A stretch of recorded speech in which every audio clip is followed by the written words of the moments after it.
Reload.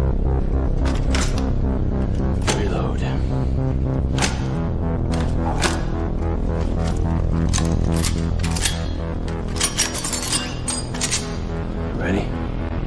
Yeah. You look ready.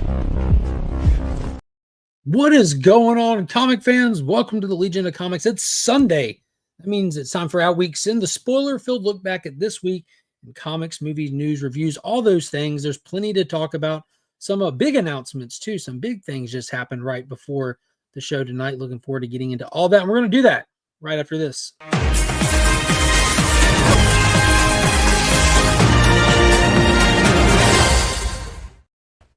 Boom, joined as always by Sector 2815. It's a long journey in the next galaxy over, but he makes it every week just to be here. Exactly. Good to see you. How are you doing? Distances I travel for you. I would walk 500 miles. I'm doing well. How are you? Doing good. It's been a good weekend. It's been a good day. It's been a productive day. Seems like Sunday's turned into the day of productivity for me, getting things done and caught up with the channel and getting ready for the week. And that's just a good feeling, just to end the week on a good note before Monday starts. But my weeks are weird. Mondays aren't really the start of my weeks, and Sundays don't really feel like the end of them. It's Wednesday. Yeah, I mean, if you're already feeling behind and it's only Sunday and you realize you still have 6 more days to go, it's like it's not going to be good. Yeah, it's rough McGruff. But don't forget, everybody, check the description below for the links to the sponsors of wonderful resources in this hobby, like Big Time Collectibles. It's MegaCon season. I think it's next weekend, isn't it? It is the weekend. It is not next weekend. It is the weekend after. Okay, so weekend after. But they got all their exclusives and all their convention specials advertised. I think some of them are going up for pre-sale in small quantities for those that can't make it. Check that out. They got some really cool stuff this year. They really do, including a really, really beautiful Miko Absolute Superman. And if you need anything clean, pressed, or submitted for grading, Justin's Comics has got you covered. He's linked down below. And if you need help reaching out to any of these places for anything whatsoever, don't hesitate to reach out to me. Yeah, they're leaning heavily into Transformers, too, not surprisingly. So yeah, not surprising. Got big Transformer fans out there and a lot of Transformer love at Big Time Collectibles. And if you need to set up a pull list so you don't miss out on any of the weekly comics that come out, be sure to check out ABX Comics and Games. They're linked down below to their Facebook group. They are the community's comic shop. They can be your long-distance comic shop. They're the best in the biz. I get my comics there. Comic Viking gets his there. Burt Family 54 Comics, Adventurous Joe, Durs gets comics there. Brian LCS gets comics there. They got you covered, and it's free shipping on orders of over $100. So if you build up any of your order, or you get a lot of stuff like I do, like Paul does, and save you on that as well. Right there, boom, good stuff. Now I got a couple people watching Super Bowl football, all that. Man, this is the worst time slot ever. Is the Bills and the Chiefs are playing right now. For those that keep up with that, I'm sure y'all already know. I only know because of the Steve's chat.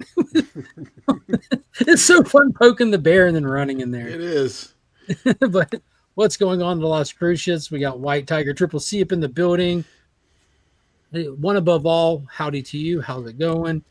Good news on the home front. Older brother showing up tomorrow with a plumber he works with. Fingers and toes be crossed. We get our water back soon, dude. That's awesome. That is. Yeah, that's crazy being without water. The things that we take for granted. Central heating and air in the summertime, water, electricity. It's wild. What's up, Pop Pop? Hello to you. Stephen with the C is in the building. Digger Jim, hello to you. I'm glad Jim's here. We'll definitely talk some Silo here in the beginning. Hello to you. Hello. People reach out to people. It's a powerful thing. Yes, it is. Yes, it is. Yeah, good stuff. So yeah, let's kick it off. So today I was able to go back and get caught up on the last 2 episodes of Silo. I say it every time I mention it. I'm limited on the devices I can watch it on because Apple limits devices. But kids were hanging out with my mom for a little bit this afternoon, so I could watch an R-rated show. And man, oh man, if y'all haven't seen it, Silo just finished season 2. It's on Apple Plus. Apple's got to be the most underrated streaming service. They don't have a lot of stuff out there. It doesn't get heavily marketed like Netflix or Amazon or even Paramount or Max, but everything that they have on there. They may not have a lot, but everything they have is worth watching. It's ridiculously high quality from the writing, the performances. It's stellar. Silo was something that I discovered after the first season wrapped up. Austin LeMay had recommended it to me. A couple other people kind of mentioned it after that. And I got Apple TV to watch the MonsterVerse show, Monarch. And while I was there, the very next thing I watched was Ted Lasso. And then while I was there, the very next thing I watched was Silo. And I literally started episode 1, and this was before I was device limited. I started episode 1 and didn't stop watching it, period, till I finished it. When I had to go somewhere, I'm walking with my phone looking at it, like I couldn't put it down. In season 2, it was a little bit different experience because I was watching it episodically as it released each week. And man, I think that would have been torture with season 1. It wasn't so bad with this one until you get to the end. The last 3 episodes, they just absolutely kill you, making you want some answers. The whole premise of this season is the whole premise of the show is these people that live in a silo and they have no knowledge on who built it, how they got there, or how long they've ultimately been there. Their history is questionable. They have the code that they live by to keep them safe inside the silo called the pack.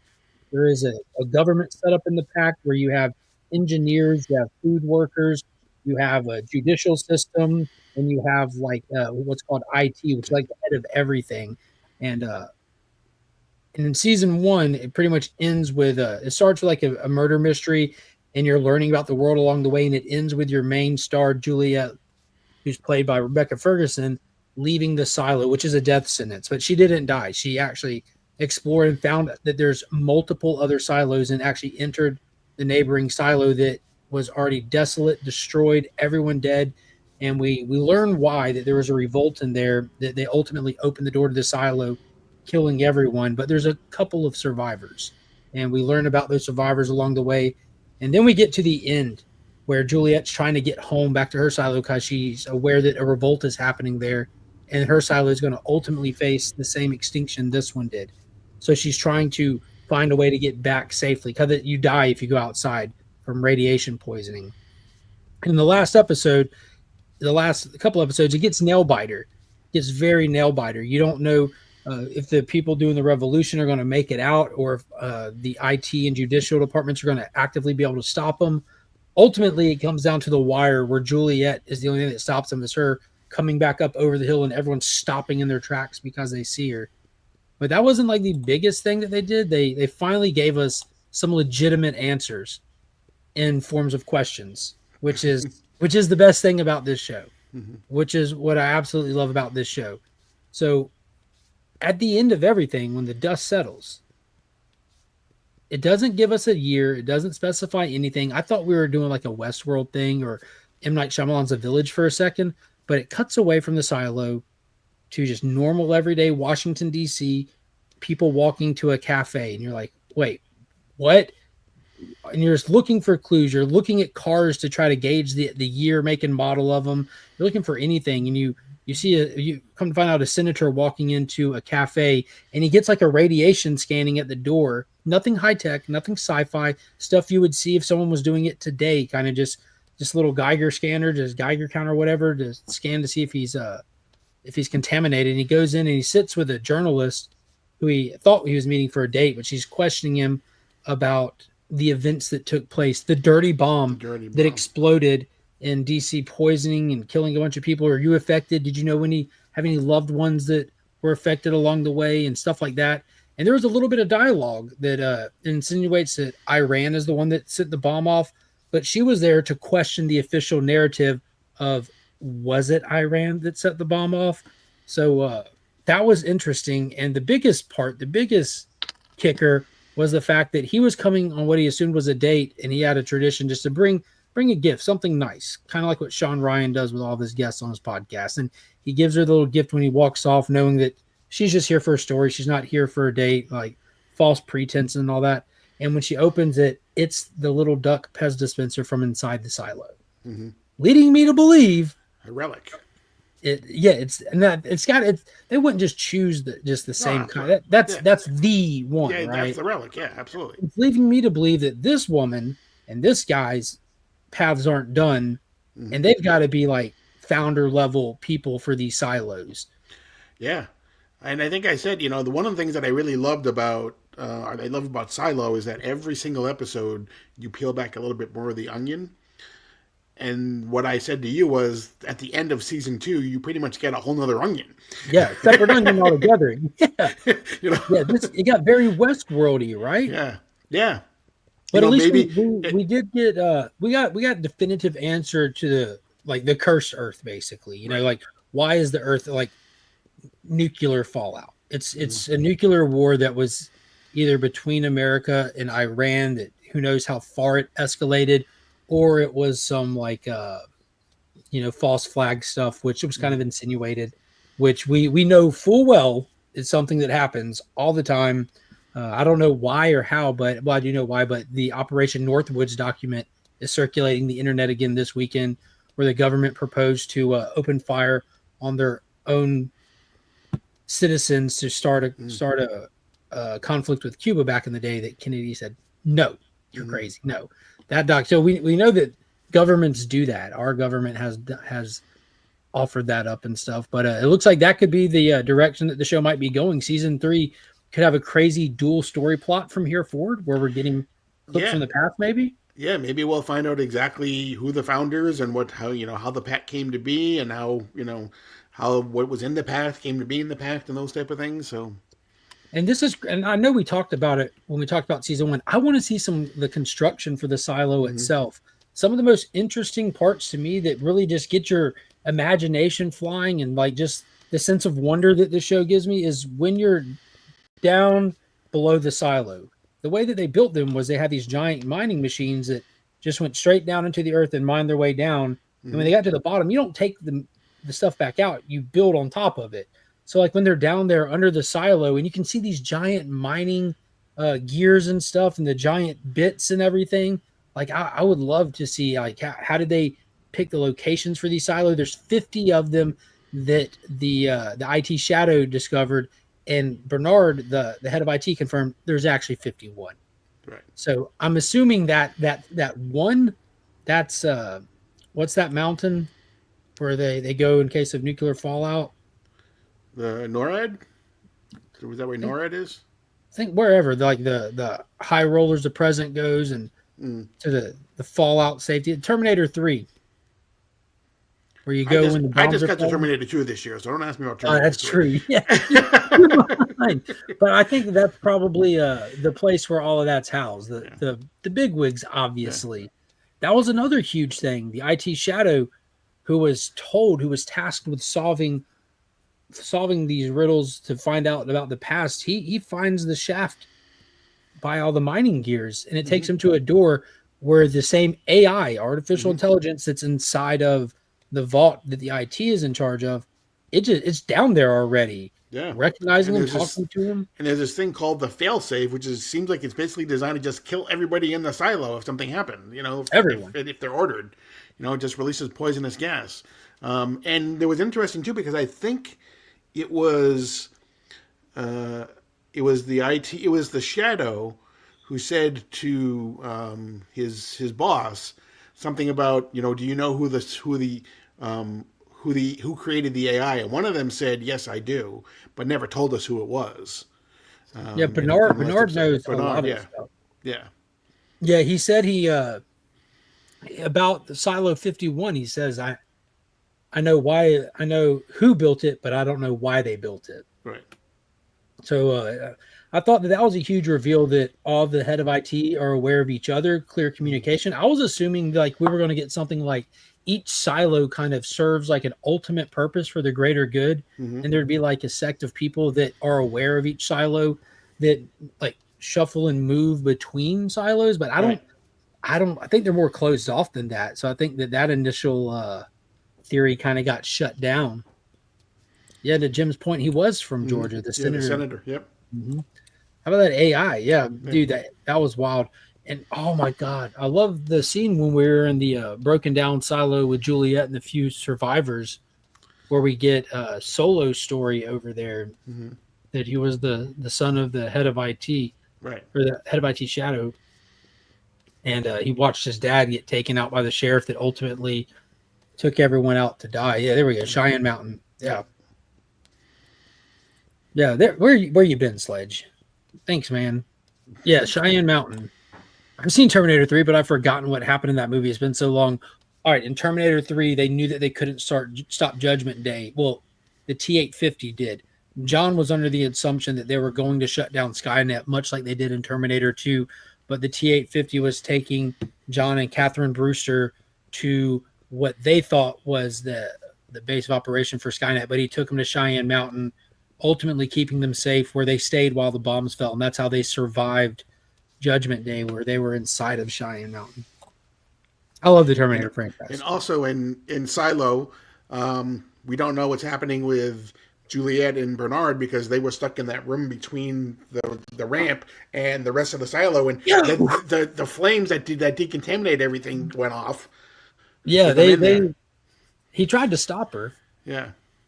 That's gonna be like a classic 1940s serial moment. You know what I mean? Like where you see Batman and Robin run into the plane, they get in and it blows up immediately. Right. But then the next chapter, you see him run into the plane, shuffle around, fight 15 people, crawl out the back hatch, run across an entire football field, then it blows up. It's gonna be tricky editing. The way that she dove down, clearly they're not going to kill the two main characters of the show. Right.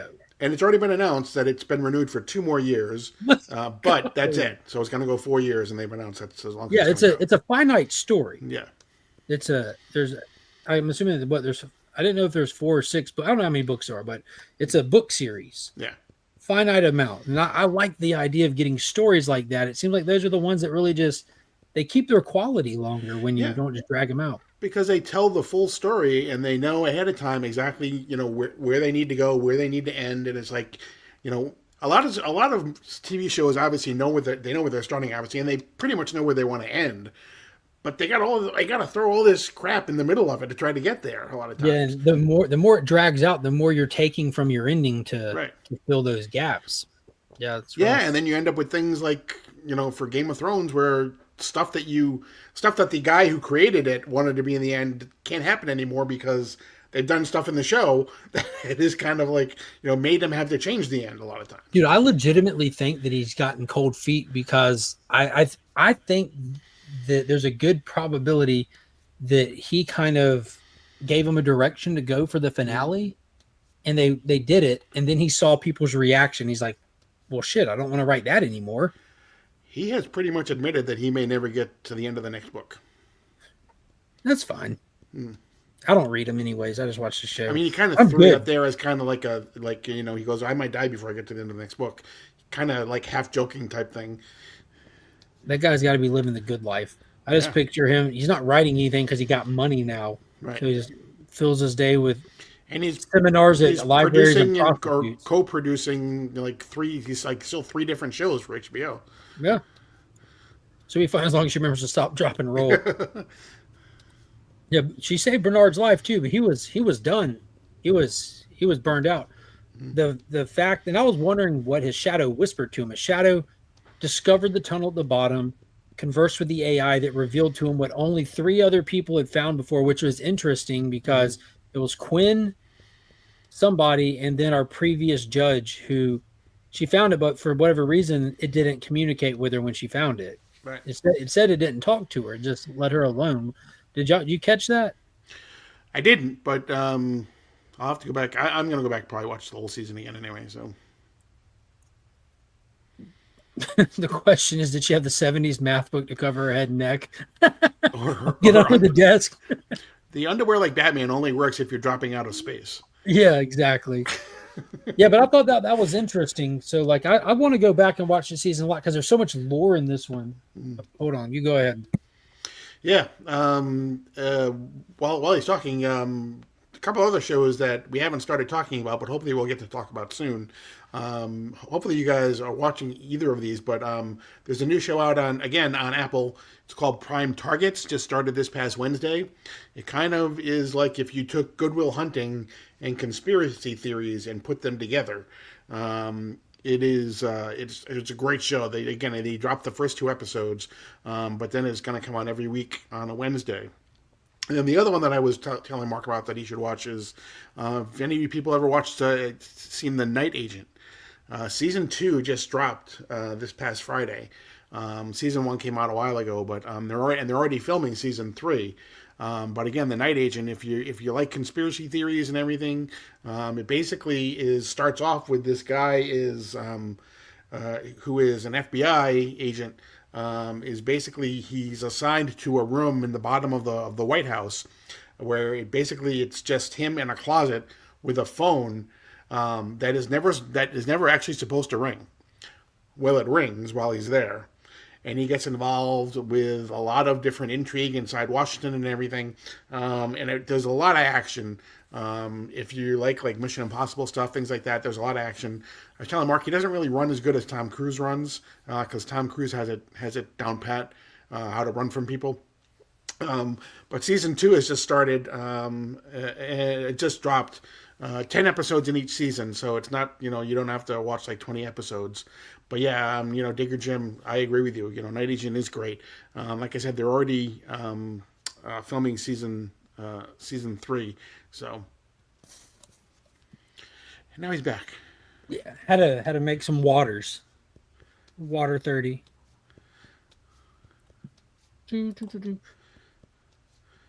Sorry, Night Agent, but wasn't sold on it. How many episodes is it? You said 10 episodes each season. Are they hour? Yeah, 45 minutes, 50 minutes. Do you think when they do shows like that, they're kind of wondering or hoping that one day they can get picked up by a network when they make them because when I think 40 minutes, 45 minutes, I think that's an hour-long show with commercials. Yeah. I don't think Netflix does that really. I just think that, a lot of the people who are writing probably have written for network series, and so they're probably used to writing episodes that last somewhere in the 45 to 50 minute range. I think it's a good time length too. An hour can be long sometimes depending on what you have, or you can do what Disney does and just make one episode 47 minutes and the next one 13 minutes, and it makes no sense. Yeah. It kind of blows my mind with that. Also, big reminder, everybody, get your HeroesCon tickets. It's coming up fast. I'm in a large HeroCon group chat for people that are going. I see more and more people getting tickets and accommodations every day. Do not miss out. There's going to be a ton of people there. We got to get you there one year, Paul. Mm-hmm. Hour with commercials about 20 minutes of runtime. What's going on, AR? I wish I could make it to talk Star Trek. Well, we're about to dive into it here in a second. I wish you were here too, because man, this ain't about to be pretty.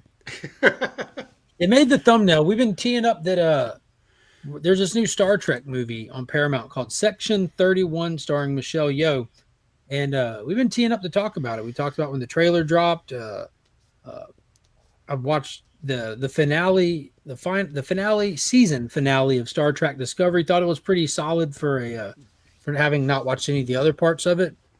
I don't have a lot of Star Trek under my belt whatsoever, but I like sci-fi stuff.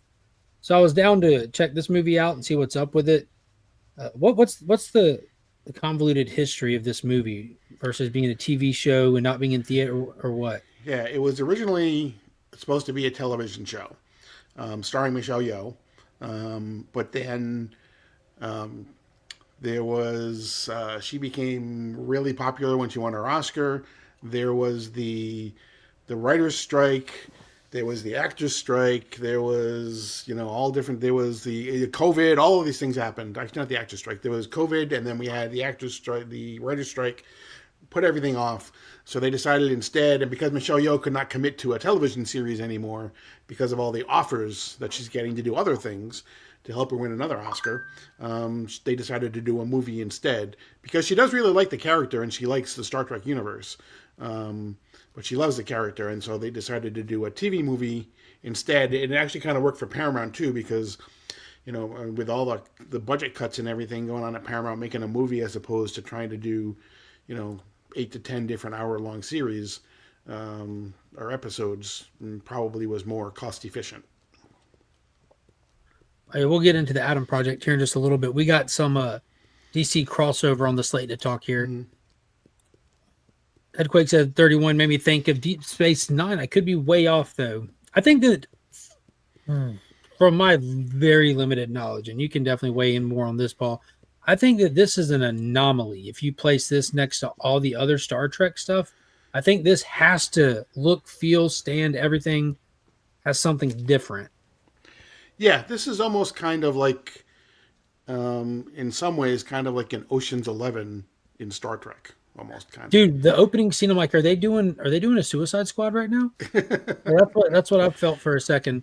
So the premise to this, you have an intergalactic space bitch. Like she's a terrible person, murderous, horrible, irredeemable villain of a character in Michelle Yeoh. And the employees of Section 31, which is like the off the books Suicide Squad characters, get sent to go stop the situation that's happening. And the way that it's kind of like formatted, kind of like with the little information logs, and the way Hmm. that you hear the person assigning them to the task without showing the Hmm. person talking and showing the computer screen and stuff. I'm like, this kind of feels interesting. Then we get into the movie. I was gonna put out there, this was one of the worst films I have ever seen in my entire life. Like just on a base level of just watching a movie with the acting, the characters, the plot, the progression, the editing. This was one of literally the worst movies I think I've ever watched. And it was shocking to me that that was the case. I don't know how like people that are deep into Star Trek would feel about it, or what, like if this is like to standards with the television show, so it kind of felt fine as a continuation from the show, or if it was supposed to be elevated budget wise and be something bigger or something. But I was legitimately shocked with how bad it was. I did not think it was as bad. And the beginning was a choice that was made because it was assumed that, or it was hoping that not everyone who goes to watch the movie will necessarily. Everyone who watches a Star Trek movie does not necessarily watch the Star Trek series. And so it was kind of trying to catch people up on exactly who this person was and how she got to where she was and all these other type of things. And so it was done hoping that there were people who may just watch the movie who haven't seen all of the all of the Star Trek Discovery episodes to know who she was. So that was a conscious choice that they made to do that. With the backstory, Yeah. yeah, I thought that was fine. Yeah, I needed that context. Mm-hmm. And dude, when it started with that kind of like that sprawling camera shot right down the river Mm-hmm. over Terran, whatever, I'm like, dude, that looks good. Mm-hmm. And then the rest of them's like, wait, what am I? Ugh. It's just, I don't, man, it's hard to describe. It felt like I was watching the Sci-Fi Channel circa 2006. If you watch sci-fi stuff in 2006 on the actual channel, you kind of see how their production style was and the tone Mm-hmm. was. It kind of felt like that to me, and not necessarily in a good way. But the dialogue was killing me. The plot is very simple. Like there's a device that if it blows up, it'll destroy countless parsecs of a universe that, Mm-hmm. spoiler alert, they blow up and they're 10 feet away from it and it doesn't even reach them. So that like Because that it was going through the portal, and so it blew yeah, up. but they were in eyesight. Like that caught my attention. Like they're in one ship behind the other ship where the bomb is. And this bomb is supposed to destroy like quadrillions of people if it goes Mm-hmm. off on numerous planets. And it was an eyesight of them when it blew up. Because it even oh, that's bright, and they fell back. I'm like, that bomb wasn't as big as they lied to us about that bomb size. Luckily, it closed the rift though. Yes. Oh. The goofy tech guy, the what is he called? The mech something. Yeah. It's Yeah. just this dude that has like glue on plastic parts, and they're calling him like a body enhancement dude. I'm like that. It But there looks were super and funny. there were also a lot of things. If you are a Star Trek fan, there are a lot of things that, like, AR mentioned Garrett. Where's he Uh, at? um, There we some go. Rachel Garrett, who, if you're a Star Trek fan, you know that in the Next Generation. I can't believe I'm going to do this. I've never been able to do this, but in the Next Generation episode, yesterday's Enterprise, she This is why we captains need AR she here. captains the Enterprise C. And so she is actually one of the characters in this. It happens. So this time-wise happens before it kind of in what is called the Lost Era or the Lost Years, between the original series and the Next Generation. So you have that. You also have Alok, who is an augment, for those of you who are familiar with the eugenics wars. He's our main character, right? Yeah, exactly. Yeah. So you have from the eugenics wars, he's an augment. So, that's referenced as well. So there are lots of things lots of Easter eggs and things that are there, that are placed there for people as well. I actually really liked the Vulcan robot that had the little tiny... that was pretty funny. Yeah. Until his wife shows up at the end, Yeah. mad at him, like, what is happening? Same character, but with a different... the different voice. I don't like that. I don't care for the fact there's no mention of metachlorians. Yeah, it was just, I don't know, man. It was just shocking to me. And I talked to Paul. I messaged him to tell him that I had finished it. And I just sent a kind of like a gift going, eh. And he said it wasn't getting good reviews. So I went and looked at its reviews. And it actually, for movies, it has the lowest, which they're called popcorn meters now, but it was a Rotten Tomatoes score. Even worse than Star Trek V, which has historically been the worst Star Trek movie ever made. Not anymore. Apparently, this has an even worse. Although you're getting people that were... Rotten Tomatoes has it at 23% on the tomato meter, and the fans weighed in, which is the popcorn, right? Yeah, and the fan meter, the popcorn meter, is at 18%. Mm-hmm. Overall, I didn't have time. I don't know. It didn't. As someone just kind of going in cold, it didn't do it for me. Some of the ship designs I thought were cool. Just kind of looking at spaceships is never not cool. But I don't know. It's kind of one of those things. You know how like you say like a bad day fishing is still better than a good day at work. Yeah. In some ways, it's kind of like, a bad Star Trek is still better than anything Disney's putting out on Star Wars. Yeah, that's super fair. That's super fair. There was so much good, but editing did not do a good job. Something with seams where the TV show was. What? Can you translate that? I don't speak Klingon. There was so much good, but editing did not do a good job smoothing the seams where the TV... Yeah. So it's what he's saying is that they didn't really even do as good a job as they'd done the TV and the editing part. So he's agreeing with you. Yeah. Yeah, it was a technical nightmare. But if I was a fan of like the existing stuff, well, I mean, I don't even want to say that. I mean, I could very well watch... If I was a diehard Star Trek fan, I could very well watch it and been aggravated. I'm a big Star Wars fan, and then I'd get aggravated and upset at everything I see lately. Yeah. I don't know. I like the Strange New World stuff, and when they started talking about the eugenics war, I was aware of what they were talking about thanks to episode 3 of Strange New Worlds. When they go back and they have the opportunity to actually kill Khan. Yeah, and then we find out that one of the crew members is an augment, and then they get into the philosophical ethics of that person being allowed there and everything. So that was pretty cool. Yeah, 32 Jump Street, exactly. And someone mentioned that it reminds them of Deep Space Nine, which is interesting because Section 31 first appeared in Deep Space Nine.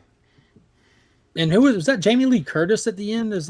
She played the head of Control. Or she was the person from Control. Tell you what, one of the things I thought was super cool is the shapeshifter. Mm-hmm. The concept for the shapeshifter wasn't smooth and easy. It's like a whole process. I thought that was pretty cool. There was a lot of stuff that looked like it was borrowed or lifted from other things that I'd seen before, but that looked very original. And Michelle Yeoh did a whole bunch of her Crouching Tiger, Hidden Dragon stuff, and they should get her a stunt double at this point. I think she's earned it. What got me was when there's this whole fight between Michelle Yeoh and this masked character. You can't see who it is, and they have this device. It's like Black Noir from The Boys. Yeah, they have this shifting device where she puts this little device on, and she starts vibrating at a frequency that makes her, what's it like, intangible? Stolen from DC. Everything vibrates at a different, Why are you out of bed? So she puts on this thing on her. She puts one on the device, the Godsend. Is it Godsend or is it God's End? I don't remember. So she puts one on there, and she puts one on herself. And what it does is it causes her to vibrate at a different velocity than everything else in the universe, which again is DC. Was first from Flash 123 was first, and everything vibrates and at a different speed in different universes. So go ahead. So you're saying she fights this Black Noir? with that shifting stuff on. Mm-hmm. So people can't touch. You can't touch the device unless you're shifting. Why aren't they just falling through the floor? Well, they're running through walls. They're running through walls. Why aren't they falling through floors? You asked too many questions. What got me is they shifted through the walls, and the augmented guy's like, go after him. He said that to the teched out guy who has all the body modifications. And it was a scene straight out of the first Aquaman when the elite guard are chasing Mira, and they literally stands up and sees her running across roofs. So he looks forward, and you hear his suit whine, and he just takes off running. But I'm like, no, they didn't. And he does that, and he hits the wall, and his falls flat on his face. This dude is a goober. Oh my gosh, this guy is that actually made me laugh because I'm like, yo, no, they're not about to rip Aquaman. And then he just tumbles, and then the augmented guy comes like, all right, dude, get up, and just sends him to do it again through the next wall. I started dying and laughing. I'm like, this poor guy. And then that guy was pretty funny because I don't know if that was intended to be funny, but man, it was. And then when they first arrive on the little barren planet, and Michelle Yeoh's telling them what the device is, and then she calls it the Godsend. And he's like, wait, did you say God's End or God's Sin? Yeah. And they start going back and forth. I do know why they don't fall through the floor. Did you Google it? No, because Michelle Yeoh says that basically when you have that on, yourself and anything you touch vibrates with you. So the floor would be vibrating at the same speed as she would be. Well, then why can't people touch her? Because they would be touching her at that point, vibrating with her. I don't know. Don't ask. Like I said, you asked too many questions. Yeah, that's why they had to put the device on the little box. Right. I don't know. I thought the one thing that I thought was odd is that how come when she had the vibrating thing on the box and herself, when she turned it off on herself, she was still able to touch the box. No, there's that you got to blame that on the production crew. I think it was just a straight up. Yeah, I think it was just. There was a big long thing, Esteban, about whether is it God's Send or is it God's End. Yeah, exactly.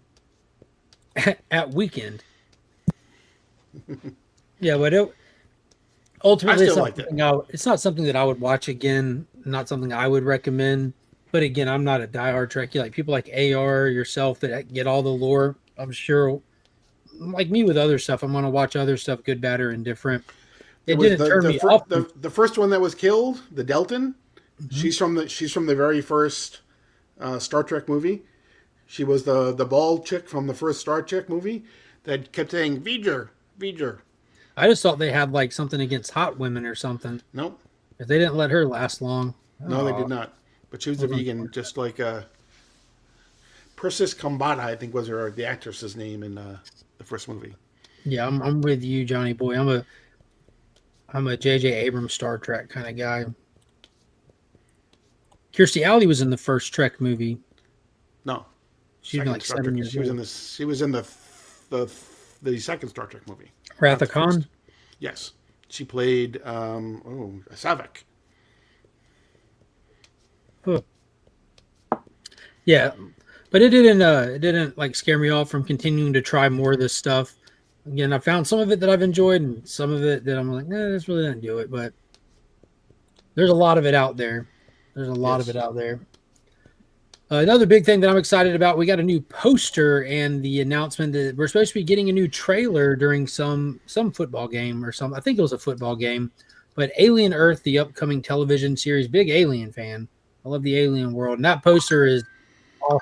The aliens, Carapace with the Earth on it, like a reflection or even like it's just there. But I'm really excited for this. I know Timothy Olyphant's going to be one of the actors that's playing in it. I'm excited to see what kind of timeline they do with this, what they establish. I really want to see if they're bold enough to build off of or build into Prometheus and Alien Covenant. I feel like there's so much story to be told still from those movies that they haven't done yet. And if you're a fan of good movies, I got good news for you. Bad news for one unlucky person, but good news for everyone else. Audience member almost had a heart attack during an action sequence in the test screening for The Final Reckoning. Final Reckoning being the next chapter in the Mission Impossible franchise, where Scientologist extraordinaire Tom Cruise risks his life for our entertainment. And I cannot wait to see what he's going to do next.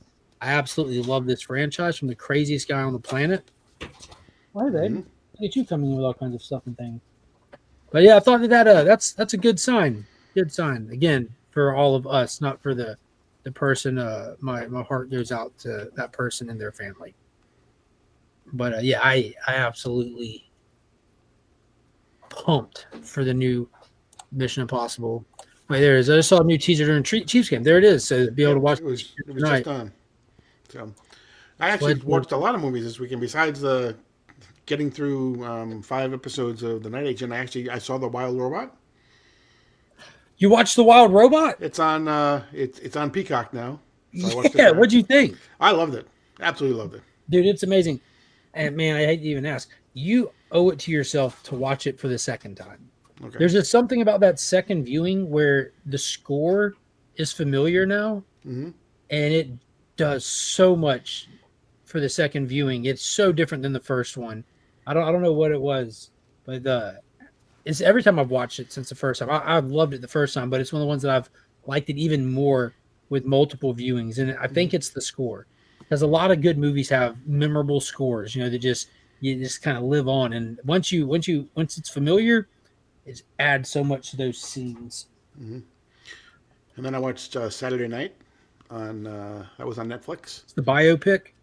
It's the pick about the first the very first Saturday Night Live episode, and it's about the last 2 hours before it goes on, and how close it was to not even going on. Actually, there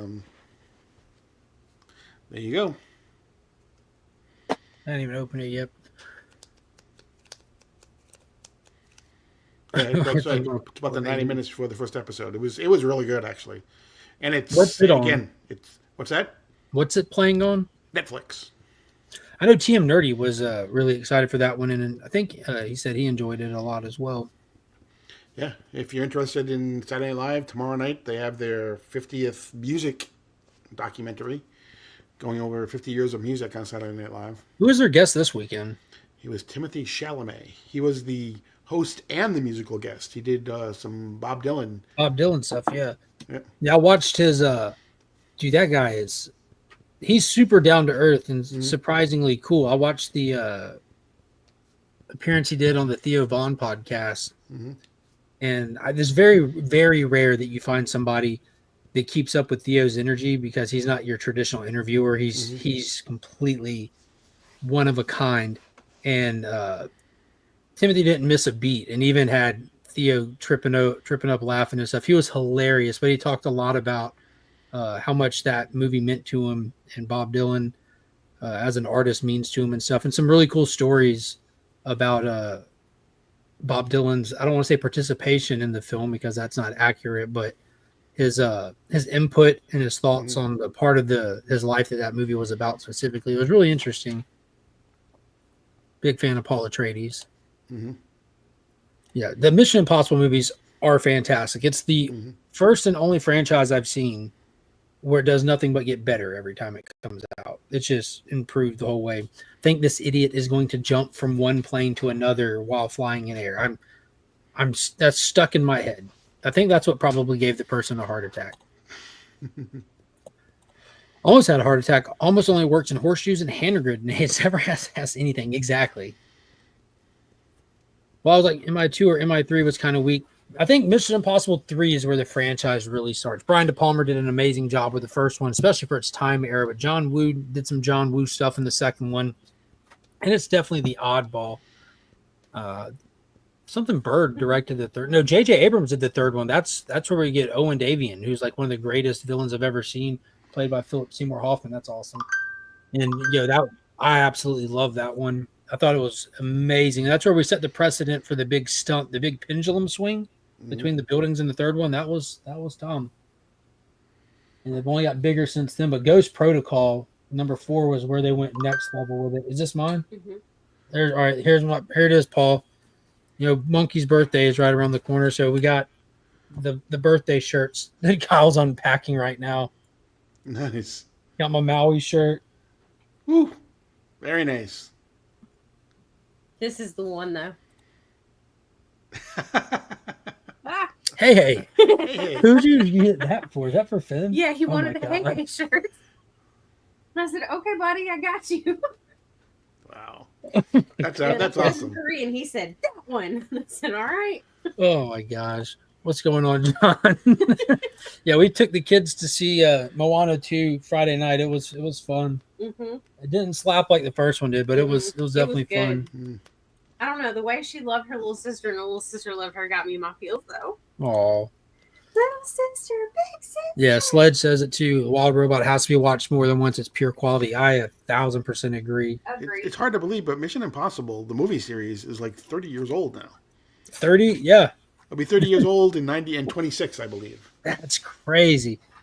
Dude, and what's wild is Tom Cruise clearly has aged over the years, but I feel like he's taken a big jump from what was the last one called? Dead Reckoning to Final Reckoning. It seems like he put on a lot of years between the two. And I mean, it's no knock against him or anybody, but you seem like the classic John Travolta head, you know, like how you hit an age where your body, you just get bigger or something. He just has a lot more weight in his face. And me and Kyle were talking about it. I think it's the haircut. Because, you know, like every other movie, he tries to change his hair from short hair to slightly longer hair and so on. I think he's too old for the slightly longer hair now. I'm trying to find out how to watch Selling Superman in Canada. I haven't watched it. No, I think it's actually, I don't even think you can watch it anywhere for free. I think it's only, you have to pay for it right now, I believe. I'm familiar with the story, so I haven't had like any kind of, I don't know, there hasn't been like a real spark for me to watch it. Like just a hoarder who. It's about this guy, whose father died or something, right? And he has like every comic book from like 1938 this guy was on or something, a massive hoarder from the day he started collecting. He picked up multiple copies of every issue that was on his pool list for years, and it, like his excessive hoarding and stuff, not just of comics, but his lifestyle cost him his relationship with his wife and kids, and he passed away. And now they were tasked with, you know, inheriting it and trying to get rid of it. So they got this guy to help him out, and he's reached out to Rage Theo and One True Nerd King on Instagram to help sell it and stuff. So the story's out there and everything. But it's interesting for sure. I think a lot of it's gone to Heritage or whatever. It's a Superman #1, which I guess they're considering like the grail of the collection. Not Action 1, but Superman 1. Right. I like it too. I got more compliments on my $5 clearance Walmart shirt than I have on the Walmart shirt. You should shop more for $5 a shirt. Superman Chris Reeves story is going to be on CNN next weekend for anyone who hasn't seen it yet. Yo, I think it got snubbed at the Oscars, didn't it? Yeah, I didn't get any. Didn't even get Yeah, that's crazy. That is crazy. It's That on was Max terrible. currently if anyone wants to watch it, but you have to have Max. But Yeah, you can get it on Love CNN my for free. guilty pleasure. Yeah, I enjoy it. Tandy Newton's great in it. Speaking of Superman, I hear we had a new trailer. We did. Brad Bird, there it is. Yep. Yeah, that's the one where what's it called? The Burj Khalifa, Paul. That tall building. Is that right? Something like that. Tallest building in the world over in in Dubai or something like that. Yeah, that's Something where like Tom Cruise decided to climb on the outside of it. Dude's crazy. Help me, Tom Cruise.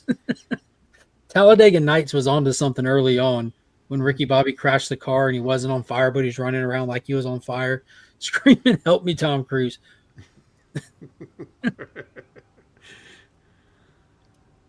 Oh. All right, let's get caught up on these chats real quick. Yeah, he definitely was, especially up against the younger cast and crew that was in there. Top Gun Maverick was amazing. Amazing. I kind of want them to do another one, but then I'm like, do I though? Like, how do you top that? But yeah. Glenn Powell's going to take over, so. I'm cool with that. He was, Bagman. He was cool. I mean, you bring Miles Teller back as well. That'd be cool. All right. A new TV spot dropped for the Superman trailer, and we got our first look at Superman actually flying. good shot of it. One more time.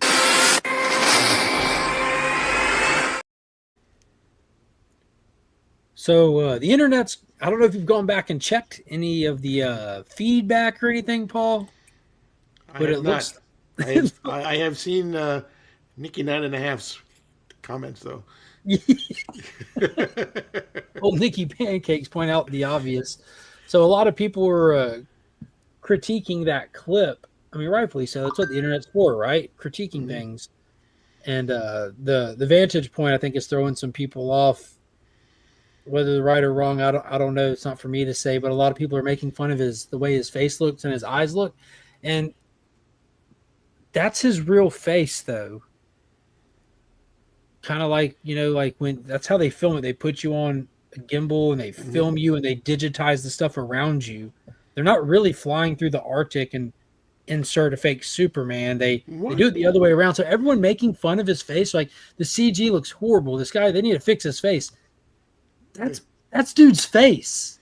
Like that's dude's actual face. Like what is happening?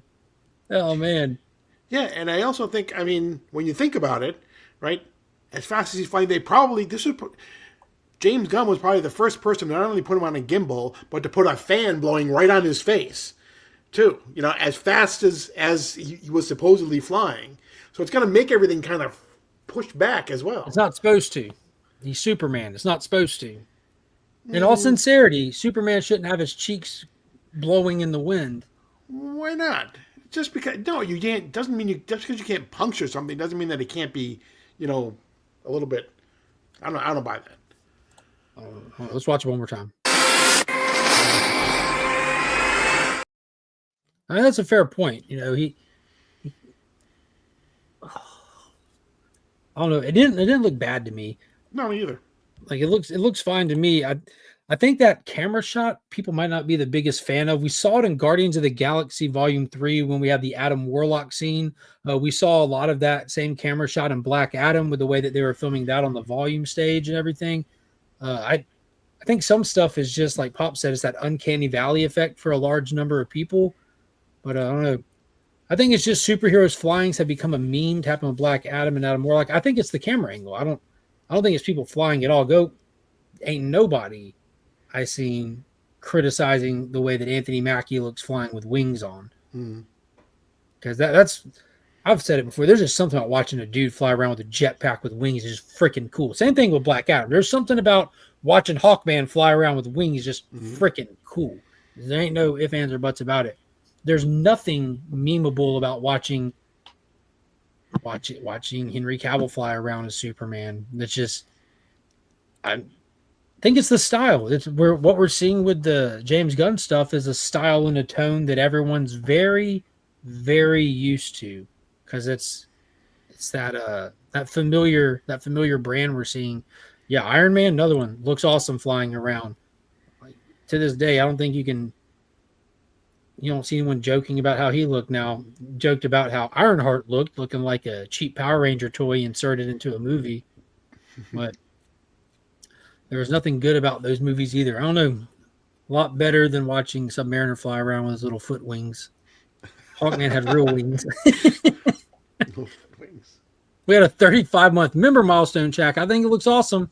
That's going. Yeah, it doesn't look anything wrong with me. My concern is I want to see the general audience clamoring for it. I want to see like everyone excited. There's always going to be outliers. I'm not talking about outliers. I'm not talking about the exceptions. The overwhelming majority I want to see loving this. I want to feel that way. I want it to succeed so freaking bad. I want it to be good.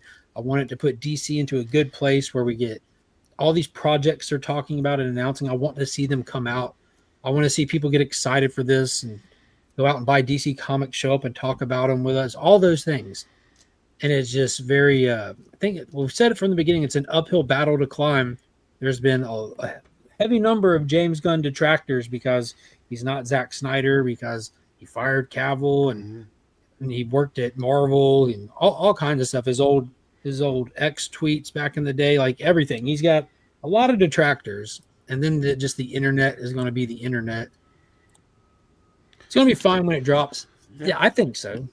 That was not Submariner. I refuse to accept him as Namor. Namor. The mean, the Namor. unloved. I'm like, what?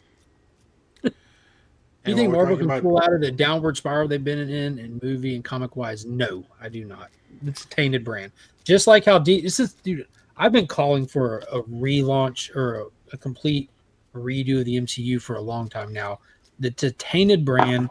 We're done with the most iconic and memorable, loved characters. It's done. It's done. It's just they can drag it as long as they want to drag it, but it'll never be anywhere near what it was pre-Endgame mhm. without those characters, without those connections to those characters. You don't have to have this wildly connected universe, but it's done. They're going to have some stuff that comes out that does okay, and they'll have some stuff that comes out that doesn't. It's just, but you'll never just see that the level of happiness about the projects we've seen before. I think Star Wars is super dead. I think MCU's not far behind it.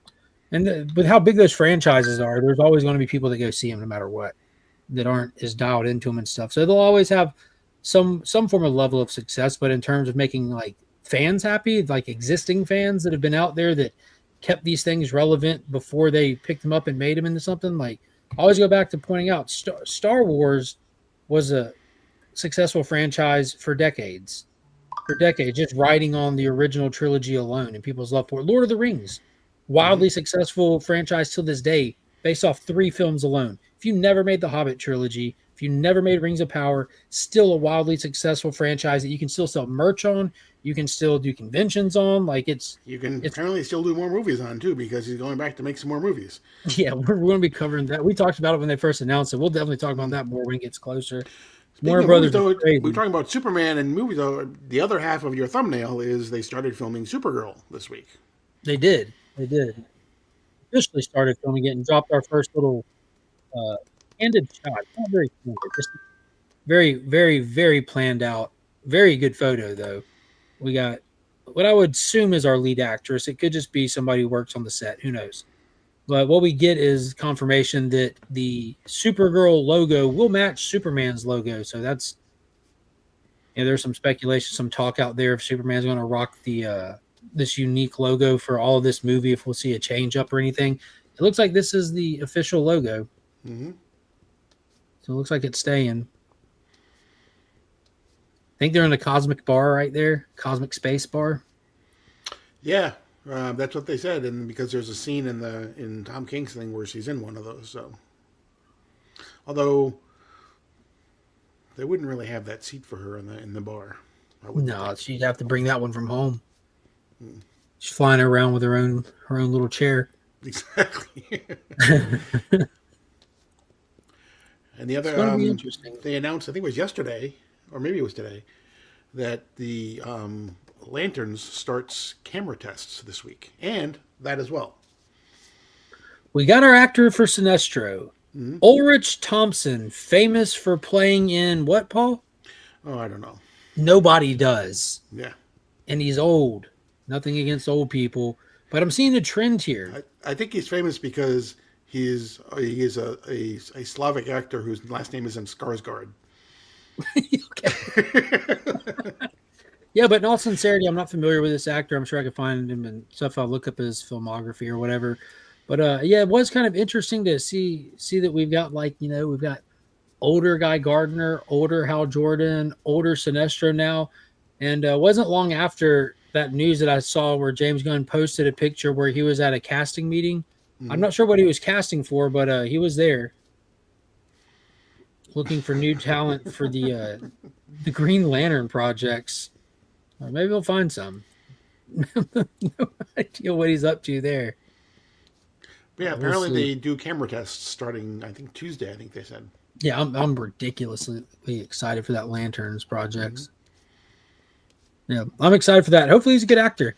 It's funny how they put out these little character bio revealed for Sinestro or character bio revealed. They've done for a couple of people, and it's literally just the description of them from the comics, which is very, as a kind of like, well, no duh, but that's very good news because there's a lot of people out there who aren't familiar with these characters, and they're being told these characters are exactly like they are in the comics, which I think is super, super cool. Mark Strong, well, he still would be I mean, Yeah, he and obviously can't muddy up the universe, but perfect. He's not in Dune anymore, so he's not.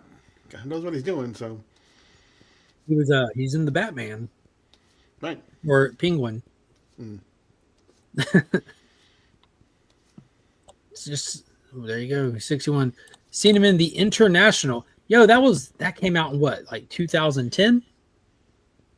I don't Yeah, know. the International was a good film.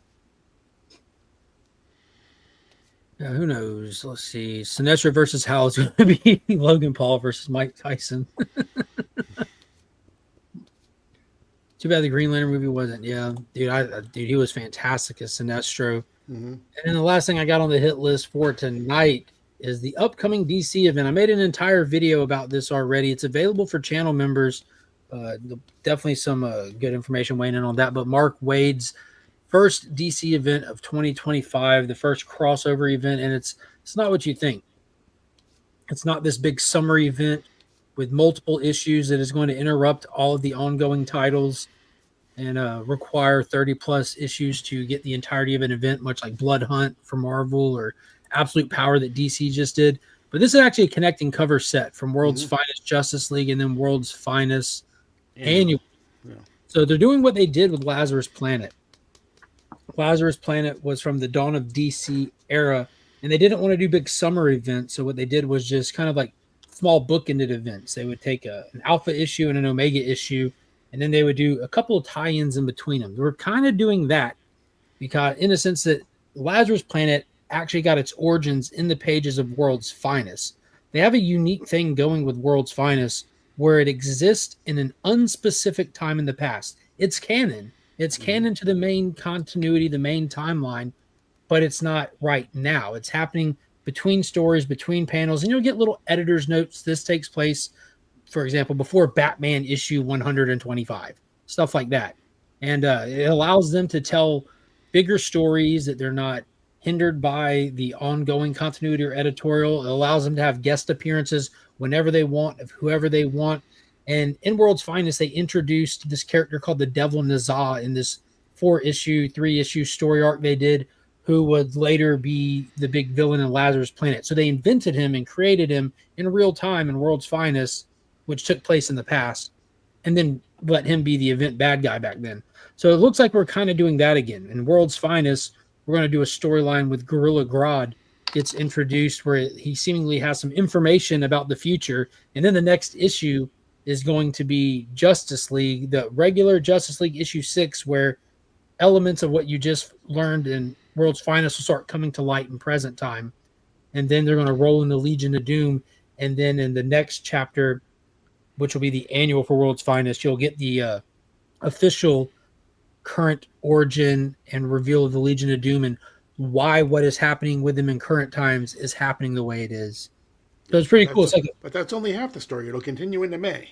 Yeah, it's a past and present thing. So they gave us the solicitations for the first 3 issues, which is half of the crossover, and then we'll get the rest, like Paul said, in May. I love this idea that they're taking existing ongoing series and just letting them crisscross with each other temporarily. They used to do it more often in comics. You know, you don't need a big summer event. You don't need to penalize people who aren't making a ton of money and can just spend that much on comics. You're just letting it ride. If they're on your pull list, you're good to go.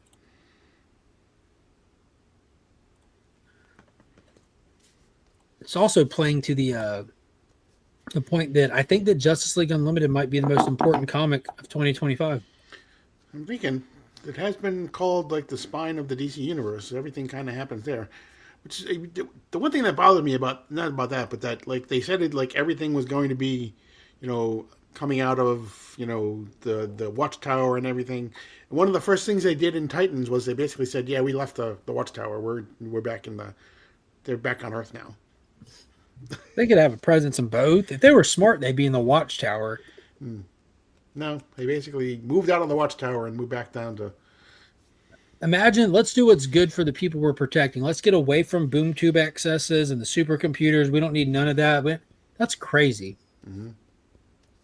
Pattinson doesn't need or deserve a sequel. Let a bad movie rest. Oh man, I enjoyed it. I really like Matt Reeves' take on the Batman stuff. Liked it a lot. I'm still on board. Like I'm one of the people that would rather see Battinson stuff brought into canon, let it be canon. I like how vastly different it is from the tone and style of what we see with Superman. I like the idea of the DCU of every individual project looking unrecognizable from the other ones. I don't want this carbon copy, clone it and release it feel. I want them to. We know they exist in the same universe because it says DC at the beginning. Because we know Gotham shouldn't look, feel, sound anything like Metropolis, Central City, Star City, nothing. I want to see the director's unique vision slapped all over each of these projects. I think that would be such a great way to really separate it as something new. Like even something as simple as looking back on all the old DC stuff from back in the day, how they were all just standalones. As a kid, never in my mind ever thought of them as separate universes. I'm like Batman exists and Superman. Like they're just in their own cities right now. They're just not bothering each other. They're busy doing their own thing. And I remember when Batman said, "This is why Superman works alone." That was one of the coolest things in the world as a kid. It was amazing. Yeah, Esteban didn't like Batman either. Mm. Yeah. But yeah, you want to talk about some of the books that released from this week before we get out of here? Sure. What are you watching tonight? I'm waiting to see whether Chris or Burke is going to be happy. Oh, the football game? Yeah. What quarter is it in? It's got 3 minutes to go. So far, Burke's happy because they're I could take 30 leading by minutes. 3. Oh man, they closed the gap, huh? Mm-hmm. Oh. Yeah, we got a lot of Kansas City Chiefs fans, and we got a lot of Buffalo Bills. Those are both two really, really popular teams. Mm-hmm. Close game. But yeah, Absolute Wonder Woman 4 dropped this week. I know there's got to be a lot of people picking that up, reading all the Absolute stuff. They're still crushing it across the board. Me and Paul did a full DC Comics deep dive on it. That'll be out on his channel tomorrow morning at 10 a.m. So if you're not reading the Absolute stuff and you want to know what's happened in every single issue, along the way we do the deep dive on each issue, so you can catch up on all of it just by watching some YouTube videos for absolutely free 99, completely free. Sector 2815 on YouTube. So be sure to check that out. It was a great issue. A lot was revealed. Superman. Yes. I thought you were going to go with Wonder Woman since we were talking about Wonder Woman. I just grabbed the first one off the bottom. Okay. Issue number 22 of Joshua Williamson's Superman. We're doing the Planet Doomsday storyline here. We have Doomsday in captivity at Supercorp from getting knocked out in the last issue. Parasite weakened him before dying. Superman Hail Mary punched him while he was redlining. And they're able to put him in containment. Right at the end of the last issue, it looked like an alien invasion showed up wanting Doomsday, which this was a great callback to Superman Doomsday Hunter Prey, the 2-issue story that followed up on the happenings with Doomsday after the return of Superman in the 90s, and the whole planet that he pretty much first destroyed and came from and took them all out. It's those people coming back, or you think it's those people. And it was a major call. What's the guy's name? The Revenant or something like that? The Being. Yeah. Like back in Hunter Prey, this entire population pretty much sacrificed themselves for themselves to create an essence of all of their essence so that it would be strong enough to fight Doomsday. He's back. That's back. And he wants Doomsday. Not okay with Superman having him. Fought Superman and Lois over it. Went and freed Doomsday in the fight. And we'll see how it goes because they got interrupted by Time Trapper, which is like Doomsday from the end of time, who's now trying to appeal to Lois to do things his way. Great issue, fantastic art. Dan Moore is on the art. A lot of cool stuff happening in it. Highly recommend. Speaking of Dan Moore. Boom. Yeah, we got Justice League Unlimited number 3, the backbone of the DC Comics continuity right now. What'd you think? I love how we have people that are getting their powers back. We got we're learning more about what's going on. Aquaman is front and center, and so is Swamp Thing. So and it's funny too because Mark Waid is really touching on really the breadth of the DC universe. When I say the breadth, I mean I'm talking about a character that's been here longer than Superman. Doctor Occult. Dr. Occult, yep. Is even being touched upon in this. So you can really tell that the love that Mark Waid has for the DC universe. Yeah. And it was unfortunate we got the Inferno kind of making more plays, which is the big secret shadowy something that is starting fires, attacking different places on Earth, making the Justice League go out there and work. You have the Atom Project really being promoted in this book as well. Like on the Watchtower, we have the Atoms going around trying to restore powers, and they go with Plastic Man to Phantom Lady, who power swapped with him. So she's just a blob of goo on the floor, which was horrific. So it was almost like a little reunion from the Terrifics there for a second. And then we dip out of there. Zatanna, number 1. That's the actual art that'll be in there. Oh, it looks a lot better. But yeah, it was pretty solid. They decided that with this much stuff burning from this attack from Inferno, they discovered, like, we think this is an attack on the Green, so we need to contact Swamp Thing. So who was it that goes to talk to Levi? Who was it? They sent somebody out into the swamp. Oh yeah, they send Aquaman out into the swamp to find him. He finds him, and he's like, "Yeah, I'm aware of what's going on." And as soon as Swamp Thing says something, he just goes up in flames, and it pretty much ends with looking like Swamp Thing got dropped, which is unfortunate. JLU feels like getting to watch animated series new episodes. Absolutely, it's fantastic. Been reading JLU and JSA, and I think Wade and Lemire are tag teaming as both book storylines are very similar with traders in the mix, etc. Yeah, JSA has been fantastic too. That last issue with Hawkman all tied up with the entrails of an angel, that was wild. That was crazy. I'm excited for Dr. Fate to go ham in that book. That's what it's going to take. Khalid needs to let go. Yeah, JSA is fantastic. Yeah, the Jeff Lemire is crushing it right now. The interior arts are fantastic. It feels like early 2000s. I'm loving it. And you have Infinity Ink in it. So much like JSU, the current JSA title isn't ignoring anybody either. It's like fully rostered out right now. I didn't like the Justice League Unlimited, honestly, because not much happened besides Plastic Man and Phantom Girl getting their powers back. It's just been a lot of action. I'm not crazy about that. Yeah, that's the flip side of this many characters. It moves fast. It moves fast. I think that's what that we are yesterday is going to help out a lot. It's going to really be able to expand out the story, and we're not far from that. That's coming quick. I read DC previews, at least 3 new Absolute titles coming for February. Yeah, it's going to be Martian Manhunter, Green Lantern, and the Flash. I posted the Clayton Crane Flash cover. Looks pretty cool. Yeah, the Flash and Martian Manhunter come out in March, and Green Lantern comes out the first week of April. And this really, and you notice how the Atom Project, because one above all is mentioned again, the Atom Project was teed off big in this. Like the book came out right at issue 2, and then we get Dawn of the Atom Project in here, so they're really sending readers that way with a little preview page in the back. Me personally, I love the Atom Project. I absolutely despise John Ridley as a writer, but we have Ryan Parrott and him working in tandem on it. I don't know who's putting what in and what degrees or what, but it seems like that was the secret sauce. And also, Superman wasn't in here for him to absolutely spit on, but I loved it. I think the Atoms are cool characters. I like Captain Atom a lot. That has been one of the biggest excitement points, seeing him as a main roster person, or what I thought would be a main roster person.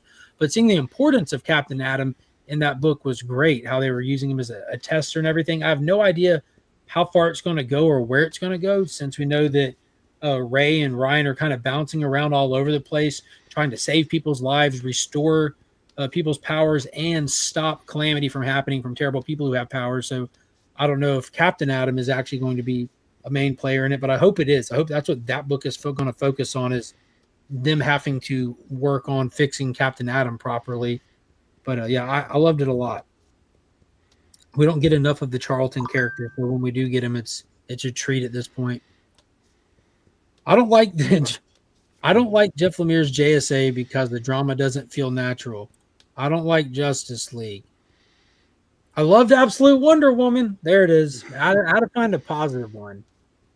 I didn't enjoy Batman. Esteban, we got to do something for your positivity, my guy. The drama is real, Esteban. It's comic book drama. That's as real as it gets. Right. Now, I think it's pretty solid. There's a lot of history embedded in a lot of the drama in there. Yeah, I mean, because didn't he say one a little before he didn't like it because of the action too? It was like one of them. Yeah, that was the Justice League. He doesn't like it. It's just too much action.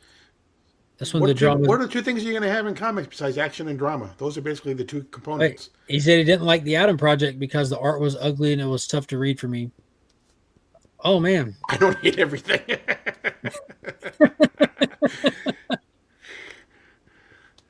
hey, yeah, that he needs a cat to read the comic to you. There you go. Yeah, dude, I thought the art looked good in the Atom Project. I forgot who was doing it, but yeah, I didn't notice anything Mike off with Perkins, the art in I it. believe, is doing it. Mike Perkins is doing the art. The art wasn't bad. Yeah, Mike freaking Perkins. Yeah, That's crazy. Didn't he? He just got done with Dan Jurgens, didn't he? Like doing the Batman book. yeah. He did the Batman book, and then he did with Greg Rucka. I think he did the Lois Lane book. I think, or maybe that was Matt Fraction. One of them. But Somebody. my job is to Matt hate Fraction it. wrote the Monarch show. Oh, Matt Fraction wrote the Greg Rucka wrote the Lois Lane book. Matt Fraction wrote the Jimmy Olsen book. Well, yeah. I'm just gonna need to do like a video call with Esteban, and I need to read to him. I think that would make it more enjoyable if you could just sit there and just look at the pictures, and I'll read to you, and I'll dialogue along the way. Hulk issue 21, was that this week? I might have just read it this week. I don't know. I'm behind on this. This was solid. I enjoyed this issue a good bit. It was a lot of action. Hulk fighting werewolf gods, and his little companion is fully lichened out, and Werewolf by Night popped in because there's a whole like lichen thing going on with it. I think that Philip Kennedy Johnson is trying to go too big with lore building. He's creating all this lore as he goes, but it's one of those things like like with Warworld, how it like went for so long. Mm-hmm. We did a lot of lore building with Olgrim and the old gods and everything. And he's still not done. It's still not done. No, we're not. But it kind of feels like that, like we have this ancient god deity, we have this lichen god deity thing, and like the payoffs are going to hit. But what's different from the Hulk than Warworld is he's kind of a loner. So what do you do when you're not fighting these gods? Like with Superman, like it's unlimited story that was being told, especially on Warworld with our supporting cast and stuff. Kind of just don't have that in this. So there's been a few issues that felt episodic and quick story arcs. Then you get into these, it feels like all it feels like is lore building and cheap action. Now I'll give you the thing Esteban said with how it just the drama doesn't feel natural. That's kind of how this is with the action. It's like, it doesn't feel like there's stakes in it. Yeah, kind of did the Lex Luthor Agent 47 crossover. I have cats, but they always try to stop me from reading. Yeah, hey, you need new ones. Martin Matt Fraction back when he was somebody. Before he was somebody. Nothing feels as good as Immortal Hulk. Never will, I don't think, man. They I don't know what Al Ewing did, but he completely sent it with Immortal Hulk. That was just, it was wild. It doesn't quite top the Bruce Jones era for me, but that's just kind of like a time and place thing. When I was younger, reading those, Pops taking me to get like trades every time they dropped. I would read an entire trade in the back seat on the ride home. I just love that Return to the Monster era that Bruce Jones wrote. So this got like nostalgic points, but I don't think there's anything as good as Immortal Hulk on Hulk in I don't know how long. Yeah, everything else feels mid. Donnie Cates felt trash. Oh, what a follow-up. Chiefs won. There you go. All right. All right, here we go. The book that splits the community. Love it or hate it. No in the middle. Yeah. Wonder Woman 17 by Tom frickin' King. What an issue. Once again, I find myself saying, what an issue. You have the Sovereign retreated back to his home, like an off-grid home, which is like a massive mansion. And you have all of his assets there, which are just Wonder Woman villains from the years, and he's just getting ready to reassess things after being financially crippled and attacked by the Wonder Sisters, and by being annoyed and pestered by a chimp, and the Daily Planet running a speculative story on him based off of the information they received from the Spectre torturing Cersei, which was just chef's kiss. And this is the shut him down moment now. Like the Wonder Team comes in with Diana back at home with young Trinity, and you have Cassandra, Donna, and Yara go hit the compound. And it was another one of those kind of told from the perspective of the Sovereign, with kind of retrospect looking at things and why it is that the ability to shut these women down is failing on them. And it's things that he underestimated. In this case, it was their ability to work together in a unique sense. He had siblings, but they always competed to be the best and found their own ways and their own routes. And where these heroes are different is they work together and not like a traditional team of practice, in a way that they're connected like a true sisterhood. Or it was freaking awesome. The way it was formatted with them hitting the attack, and then it looked like they're all about to get bested by their opponent, and then just kind of doing the quick trade-off against opponents and just dropping them. The way that all three of their attacks are connected, and so that as it appears as though they're losing, they're actually setting up somebody else to actually be able to defeat their person. Yeah, it was so coordinated, methodical. It was good. Daniel St. Pierre's art is phenomenal. I'm loving the structure to this. And it's definitely gearing up for a face-to-face with Diana and the Sovereign coming. And I love how it's like building to that, how we're not sidelining the other Wonder characters. Too often you have so many supporting cast characters anymore that you don't get to see a lot of them a lot of the time. And in this, TK is bringing out all the Wonder Girls. It's pretty solid. Mm-hmm. Oh, the year it's been. You want to know what wasn't good this week? I got one real quick. This is a fast one. Metamorpho number 2. This wasn't good this week. From Immortal Hulk writer Al Ewing. I thought you were going to say Flash. I haven't read Flash yet. Was it good? Yeah, it was all right. It's Guitarist. I did read this wicked awesome issue of Hyde Street, issue number 3, the Christmas issue. This was super good, and what a reveal. Mm-hmm. So we have Pranky in the Christmas spirit, and by recommendation from the scorekeeper, going to Mr. X-Ray and saying, hey, I'll show you my little tricks of the trade on how I collect so many souls. I don't plan on leaving. I got enough souls to leave, but you're actively trying to get out of here. I'm going to do something nice. There's this guy. He just found his way to Hyde Street. He's a criminal burglar, and he's dressed as Santa, breaking into houses, stealing presents, ruining Christmas, telling kids awful things, and he's on Hyde Street. Let's go get him. And they don't just go get him. You have to prime a soul. You have to make that soul take the wrong path. Frankie described it as when with criminals, crooks, and people like this, you don't have to force them. You just put a fork in the road, and they'll choose the wrong path every time. So that's what Frankie and Mr. X-Ray set out to do. And in Pranky fashion, dressed as an elf, harassing this guy, and they ultimately get him on their sleigh, prime for the kill, when out of nowhere, in beautiful 2-page splash Ivan Reis artwork fashion, this giant monster comes crashing through, taking the kill from him, ultimately getting the dude to repent and saving him. Didn't claim his soul. He saved him from his soul from having been eternal damnation from these people. And it pissed Pranky off, blew Mr. X-Ray's mind. And this is introduced as the matinee monster, where we're supposed to be getting his story, his origin in the next one. Mm-hmm. Oh, dude, one above all, I'm 100% there with you. I genuinely believe Ghost Machine is the future. These big corps have lost their way and don't know what makes their character special anymore. Yo, man, watch the hangout that Paul and I did with Jeff Johns, Brian Hitch, and Jason Trabal. Yeah.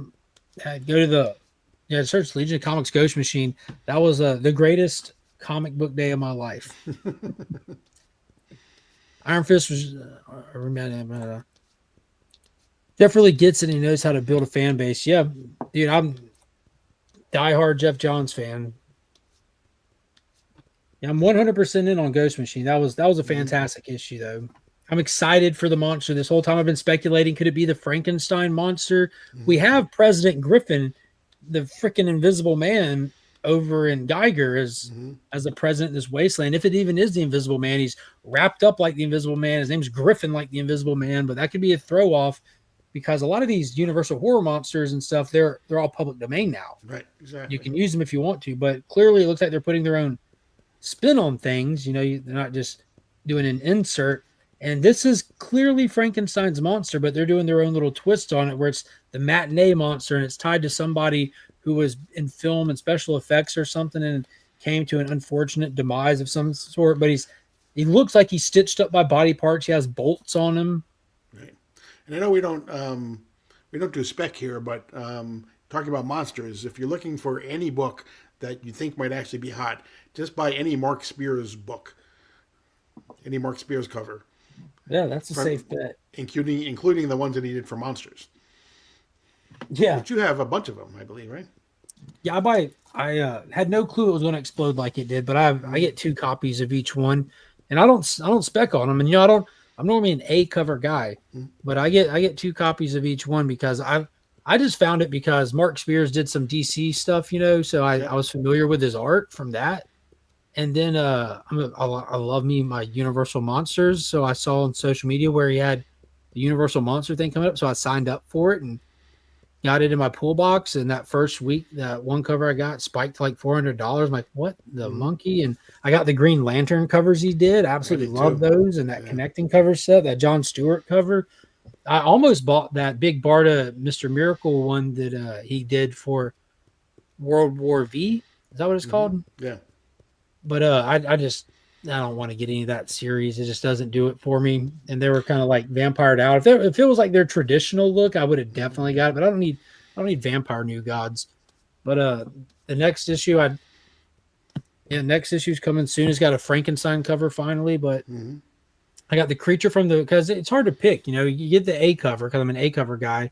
But there's too many cool ones. I don't do homages. There's a lot of like comic homages. None of those interest me, but that creature I got with him like carrying the bikini babe out of the water, that looked like something out of like a retro's 50s sci-fi thing. Like it definitely looked like a 50s movie poster. Oh, who is Mark Spear? Oh man. You'll definitely recognize his art. That's wild. Can't say things like who is Mark Spears. I'll be honest with you, you'll probably recognize his art. I'll pull it up here. He's got his first Batman cover coming up as well. He did an exclusive with the shop. I believe it'll be a convention exclusive. But he exploded at the end of 2024. He had been working already, like doing Spawn covers, doing ratios at DC. He did like Zod, and he did Action Comics for a while back before All In started, and had some 1 in 25 ratios for that. But it's just he's a fantastic artist. His colors are so unique and stuff, but he's had some wicked crazy stuff. Like there's Dr. Jekyll and Mr. Hyde fighting Slayer in the next issue of Monsters. Yeah, that's his most recent Gunslinger cover from last week. Yeah, he's probably the hottest cover artist anyway out there right now. So yeah, that's the A cover for issue 1 of Monsters right there with them all looking down at you. I want this one so bad. What is that from? That's an upcoming one. That's going to be Justice League Unlimited number 5. Okay. See the watchtower back there in the background? Yeah.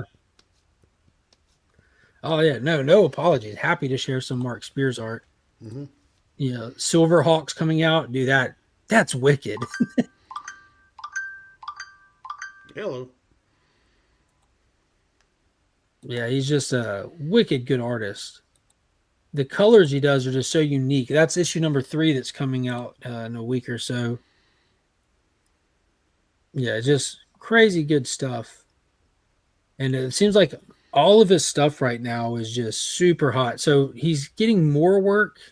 So it's like a lot of people are onto him now. Like a lot of people are onto his work now. So a lot of the covers are just standard ones. But something about the Monster series, and Pops can attest to this, there's just something about Universal Monsters that has its own built-in massive fan base. It isn't like you'll get overlap with just regular comic readers, but you also have like just unique collectors that want the items featuring these monster characters. So they wouldn't normally buy any other comic, but they would pick this up kind of thing. I think that helps drive the hype on the Monster series. It's also from a super indie company. But at this point, everyone's pre-ordering them before they come out. But those first couple of issues, people did not have them on the pre-orders. I have not read the Black Canary series yet. It's only like a 6-issue series. I was going to let it all come out and just binge read it. They do come in foil pops. Yeah, there it is. It caused a major problem with my Archie books. Yeah, there is this old issue of Laugh Comics that Jughead was wearing a Creature from the Black Lagoon costume on the cover. Clearly a costume. Like you can see his face in the mouth of it. But because of that, it's like a super scarce book. Like all these books you get for like a couple of dollars out of a bin box. But that one, you could not. You got any other books you want to hit on? Don't think so. You read Detective Comics? Oh, I did. Yes, you're right. Yeah, Tom Taylor's Detective Comics. We're getting into the weeds now in a good way. Catch people up. Kids are dying that fit the description of would-be Robins.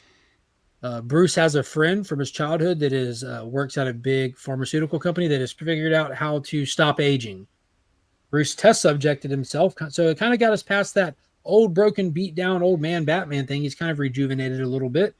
But we get to see the killer who's after these kids. The Bat family has staked out some would-be victims and kind of guarded them and was able to go fight off the villain, and it didn't go well. The villain slit the little artery of her target and left Batman sitting there wounded, having to hold the hand of this kid while he dies, and dipped off. And it looks like this villain is going to be, of course, his friend from his childhood, is what I'm thinking. She went straight back to that pharmaceutical place and was able to sample Batman's blood off of her claws and figure out that Batman is Bruce Wayne. But I'll be honest with you guys, this is super solid. The way it's written, the way it's executed, I'm enjoying it more. I typically always do. I'm enjoying it more than the main Batman run right now. That feels like mail-in at the end of Zdarsky's run. But I'm very excited for the Hush run to get here.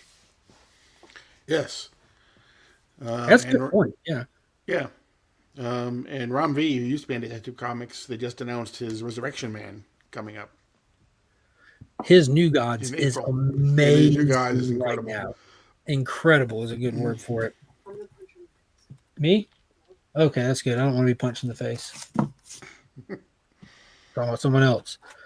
Space Ghost issue number 9 dropped this week. Space Ghost, without the bands, without the powers, sheer determination, laid hands in this issue and shut down the big bad guy, Max Omega or something. It's the guy that killed his family.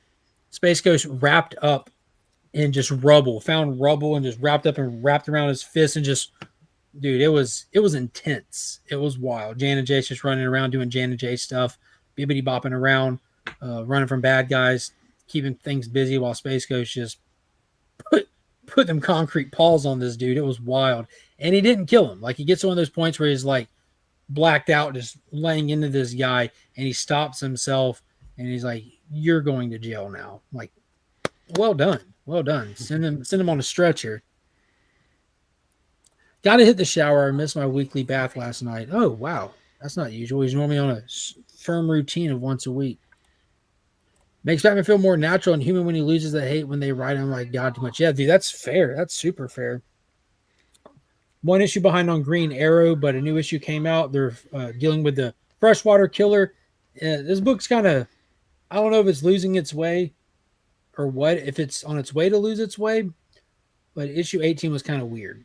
Like where they go into the house and they chase the bad guy out of the house.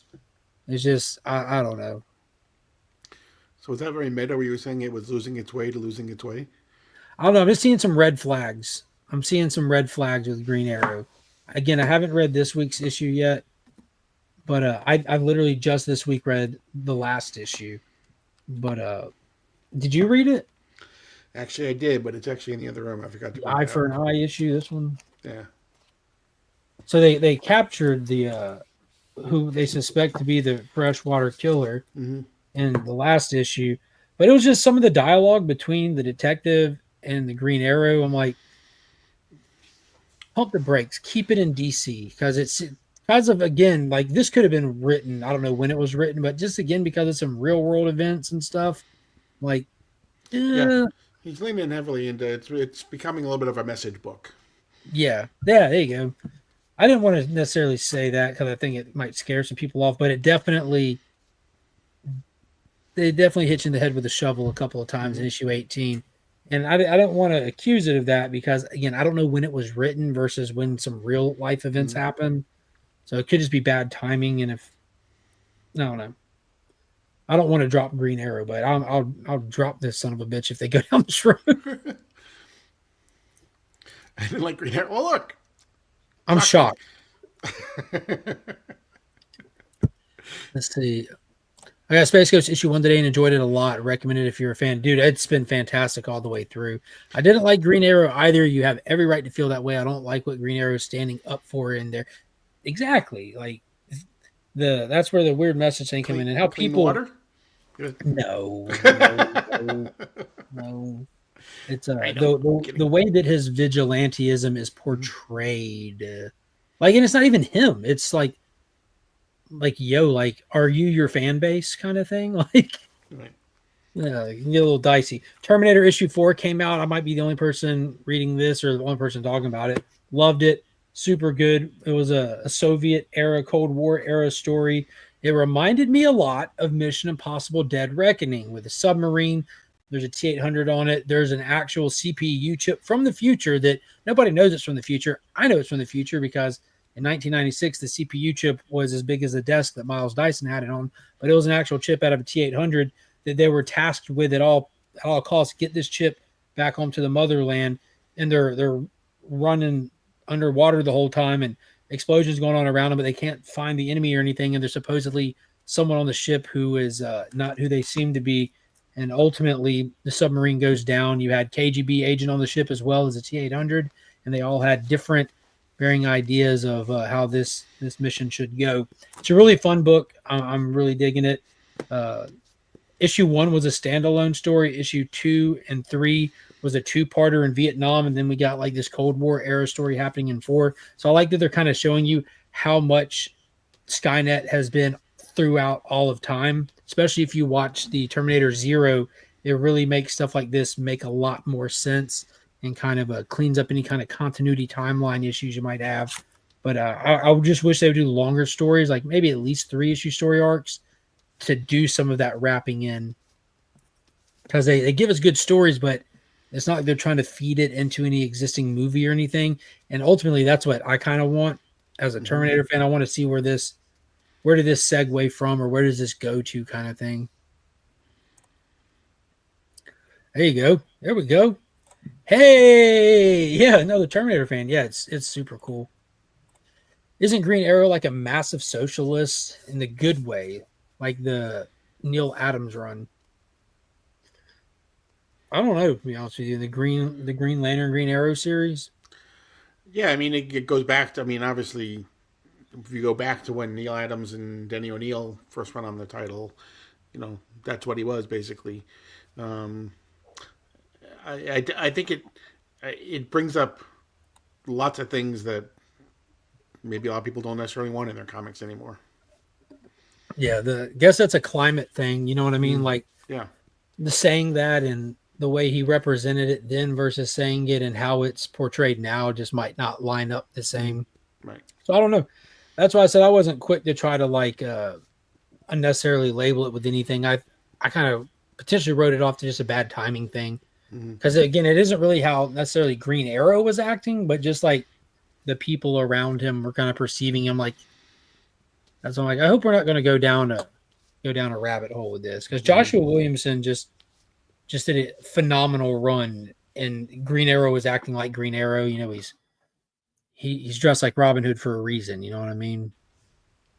But I don't know. That's all I got for this week. I did read Ghost Rider Spirit of Vengeance. Vengeance is officially back. He got the Untethered Spirit and Michael are back, and it was just a straight up fight issue basically, because it ended on a cliffhanger before this where he was separated and the bad guys were there. It looked like some of the energy from his untethered spirit got siphoned by this group and put into a bunch of robots that look like they're making their own riders. They just needed some hellfire to get them fired up.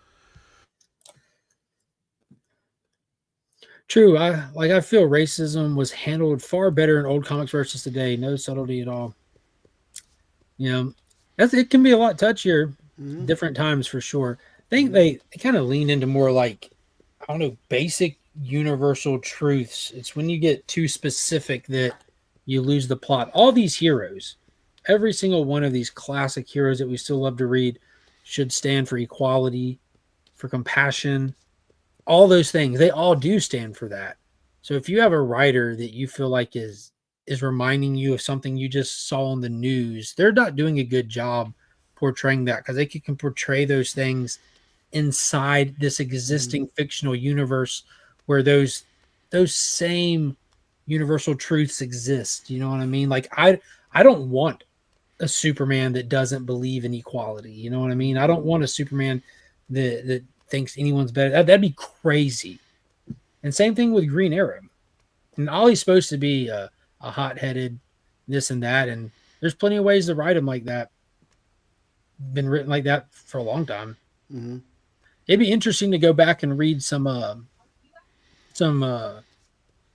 write-ins from readers from the old Green Arrow day, or not the old Green Arrow day, but from the Green Lantern Green Arrow run. I wonder what some people's thoughts would be. I bet no one would be complaining about Ollie's heavy-handed dialogue. They'd all be complaining about Hal being dumbed down. Right. Because historically they had to power down Hal and capability up Green Arrow to make those work. But even when World's Finest just did that one shot, how great was that? Mm. That was amazing. We just had a one shot of Green Arrow, Green Lantern. There was a little ode to that series. It was really cool. That was the World's Finest one shot. Mm-hmm.